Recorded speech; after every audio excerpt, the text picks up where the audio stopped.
Good morning mga kaangat, no? First video for today. Siyempre, dahil bored na bored tayo, wala tayong maisip.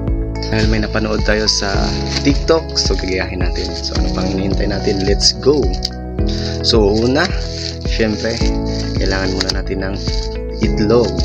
So tatlong itlog. So bago tayo kuha ng itlog, siyempre, bibili tayo sa tindahan. Siyempre, saan pa tayo bibili? Siyempre, sa sarili nating tindahan. Kasi nga may tindahan tayo, di ba? Siyempre, kung makuha natin ang itlog sa tindahan, ay mabili pala. Hindi natin nakaw to, binayaran natin yung tatlong itlog, ilalagay muna natin sa lamesa or mesa. So, nakapag-Bisaya ako kasi na-Bisaya tayo, di ba mga kangat? So, kukuha muna tayo ng, siyempre, baso. Baso para pang hulma. Panghulma, bilog dapat mga kangat. Para panghulma sa kanin. So, pagkatapos nating makuha, so Mr. So na tayo dito, Mr. So. Makuha natin ng baso, pupunta muna tayo dun sa kaldero, tas ihuhulma natin, diba? Ihuhulma natin ng pabilog para yung itlog doon natin ilalagay, diba? So, kuha muna tayo ng asin mga kaangat, prepare natin yan para may medyo lasa yung itlog natin. So, yun, ihuhulma natin yung baso sa kanin. Dapat yung kanin natin mga kaangat is flat siya, diba? Kita nyo naman, bilog na bilog. Isa, dalawa, tatlo. O, diba? Ang ganda tingnan. So, pagkatapos natin mga kaangat na makitang tatlong bilog, so, syempre, kukunin natin ang itlog. Kasi nga, doon na natin break your legs. Break your eggs pala. Break your eggs of your exes. Sa mga galit dyan, sa mga jowa nila at ex nila, pipisilin nyo lang yung itlog nila, masasaktan na yan, diba? So, joke lang makangat, no? So yun, i-break na natin dito yung egg.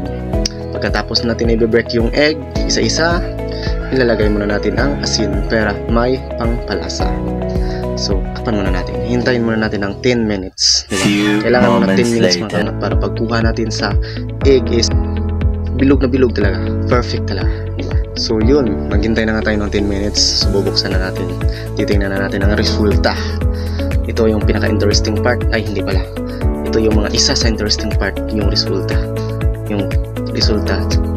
Yung pinaka-interesting kasi na part is yung syempre, pagkain. Okay? Ganda, diba? Ganda ng chef. Bakit yung ginawang tatlo yan? Kasi nga may meaning yan. I love you, mga kaangat, diba? I love you ang meaning dyan. Sa Tagalog ba, mahal ko kayo. Mahal kita. So, yun. Siyempre, tapos natin tingnan, siyempre, anuhin muna natin sa tinidor. Okay ba? Good, di ba?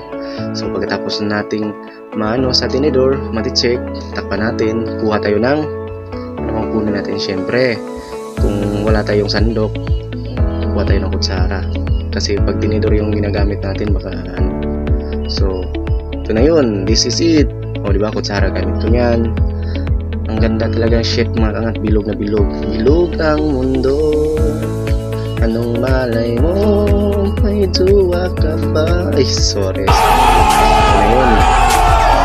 Paganda talaga tingnan, mga kangat. Marami tayong matutunan sa TikTok at sa video. So, kung nakakaabot ka sa video na ito, mga kangat, no? Don't forget to follow. Marami kang matutunan. So ano pang hinihintay natin? Mag-follow at gayahin ang aking ginagawa.